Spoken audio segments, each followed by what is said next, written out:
Bab 742. Keluarga Feng yang arogan. Tampan, aku telah merepotkanmu kali ini. Eric Qin berterima kasih padanya ketika dia melihat si brewok. Hanya dengan mengirim sebuah pesan, si brewok tergesa-gesa untuk datang, menunjukkan bahwa ia tidak salah memilih orang tersebut. Hei, jangan bicara begitu, kita semua adalah saudara yang baik. Dan juga, panggil saja aku si brewok, kalau panggil aku tampan, bulu kudukku merinding. Si brewok melambaikan tangannya dan tersenyum. Keadaannya sangat mendesak karena harus menyelamatkan orang, jadi mereka bertiga berangkat ke pulau tanpa banyak basa-basi. Ada gunung berapi di tengah pulau. Satu-satunya cara untuk masuk ke wilayah rahasia Sekte King Yun adalah melompat ke kawah. Sambil bergegas, Ye Zun memperkenalkan ketiga orang itu ke gunung berapi. Di bawah gunung berapi, ada keramaian pejuang yang berkumpul di sini, tetapi anehnya, tidak ada yang berencana memasuki wilayah rahasia. Ketiganya merasa sedikit aneh, mungkinkah ada persiapan khusus untuk memasuki wilayah rahasia? Kalian bertiga, apakah kalian ingin langsung pergi ke King Yunzong? Saat ini, ada seorang pejuang yang berteriak ketika melihat mereka bertiga masuk. Kenapa? Apakah ada yang harus dipersiapkan untuk datang kemari? Tanya Ye Zun penasaran. Kalian telat, Sekte Guzong ini sudah ditaklukkan putra suci, kalian sudah tidak boleh masuk. Kata pejuang lainnya. Aku menyarankan kamu untuk tidak naik gunung. Kita hanya bisa masuk ketika keluarga Feng keluar. Sambil berbicara, ia menunjuk ke sisi tumpukan mayat beberapa pejuang. Lihatlah orang-orang ini, mereka semua ingin mendaki gunung secara paksa, tetapi mereka dibunuh oleh keluarga Feng. Keluarga Feng ini benar-benar mendominasi. Sebuah wilayah rahasia yang bagus ini ditaklukkan olehnya keluarga. Si brewok mendengus dingin. Keluarga-keluarga dunia tersembunyi itu begitu arogan dan mendominasi. Pejuang membuang napas, hal yang sama berlaku untuk wilayah rahasia lainnya, seperti keluarga-keluarga Han dan keluarga Dong yang juga menaklukkan wilayah rahasia lainnya. Aku dan para pejuang biasa lainnya memiliki semakin sedikit kesempatan untuk maju. Kata-katanya segera membangkitkan emosi semua orang. Eric Qin mengerutkan kening. Karena Sekte Guzong ditaklukkan oleh keluarga Feng, seharusnya lawan yang telah disinggung oleh Vinola Su adalah keluarga Feng. Memikirkan hal ini, Eric Qin merasa lebih cemas. Pikirannya bergerak, lalu berkata ke kerumunan, hadirin sekalian, Sekte Guzong ini benar-benar terlalu mendominasi. Apakah kita hanya akan menahannya seolah tidak ada apa-apa? Ketiga saudara laki-lakiku di sini memiliki sedikit kekuatan. Hari ini kita akan membawa semua orang menyerbu masuk ke King Yunzong. Sambil berbicara, Eric Qin dan kedua orang lainnya memancarkan energi fase kesempurnaan mereka. Oh, tiga pejuang fase kesempurnaan. Semua orang sedikit terkejut, dan beberapa menunjukkan kegembiraan. Tiga pejuang fase kesempurnaan ikut maju, apa yang kita takutkan? Semuanya, ayo naik ke gunung bersama. Seseorang berteriak, dan tiba-tiba ratusan pejuang lainnya ikut tergerak. Tapi takutnya, ketiganya bukanlah lawan untuk keluarga Feng. Kalau begitu apakah kita akan tetap bersembunyi? Aku sudah memikirkannya. Ada begitu banyak dari kita, apa yang masih kita takuti? Persetan dengan kematian, ayo ikut menyerang bersama mereka. Kerumunan menjadi bersemangat, semua orang memandang Eric Qin. Eric Qin maju di depan, dan 2/3 pejuang lainnya mengikuti dari belakang. Setelah berjalan beberapa kilometer lebih jauh, Eric Qin dihentikan oleh beberapa pejuang-pejuang tepat di kaki gunung. Putra Suci sedang bekerja di wilayah rahasia, orang-orang yang tidak berkepentingan harus keluar, atau mati. Pejuang yang memimpin cukup sombong dan meneriaki semua orang. Meski jumlah mereka hanya belasan, tapi di mata mereka ratusan pejuang bukanlah apa-apa. keluarga Feng dari dunia tersembunyi begitu sombong. Si brewok mencibir. Memang sombong, sudah tahu ya keluar. Pejuang itu memancarkan kultivasi fase kesempurnaan, seakan-akan menganggap keluarga Feng sudah cukup untuk menakut-nakuti mereka.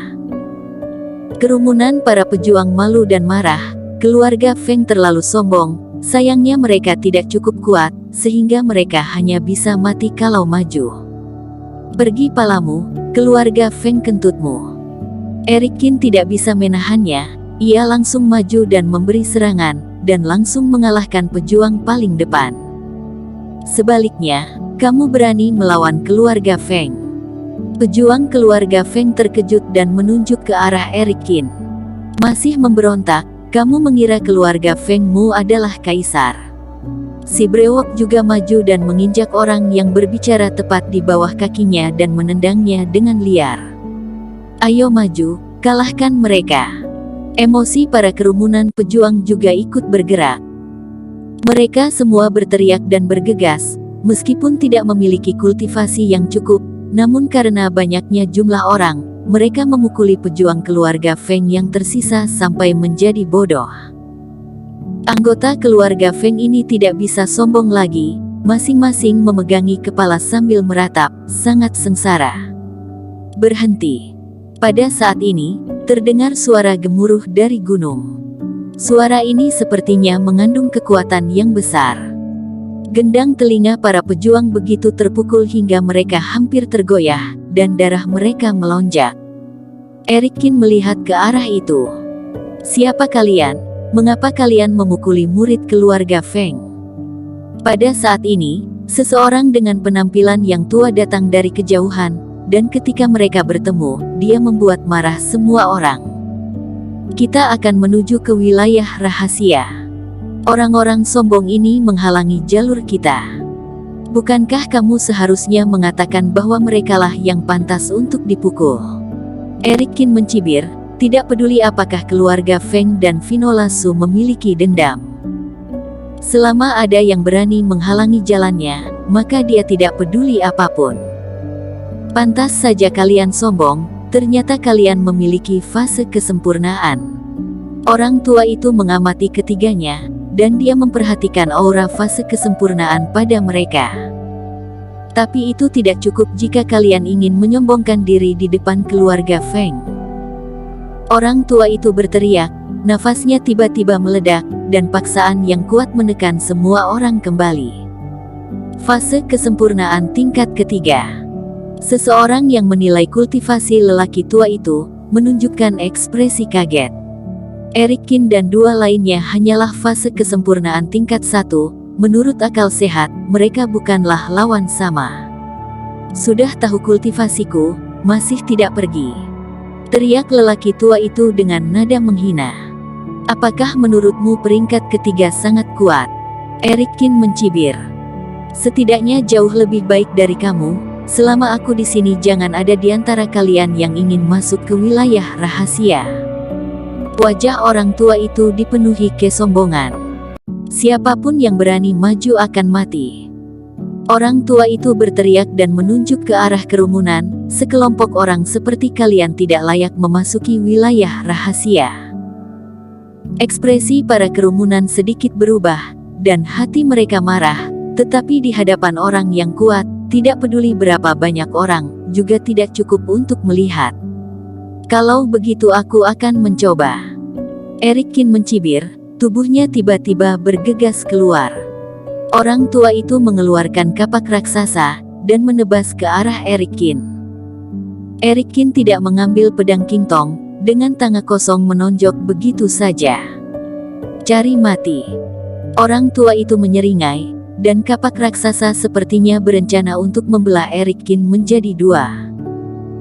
Tepat ketika kapak bertabrakan dengan kepalan tangan, terdengar suara emas dan besi berpotongan, dan percikan api melesat kemana-mana.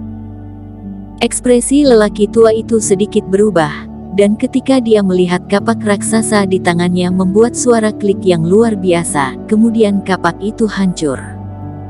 Kerumunan terkejut. Eric Qin benar-benar menghancurkan sebuah kapak raksasa dengan tinjunya.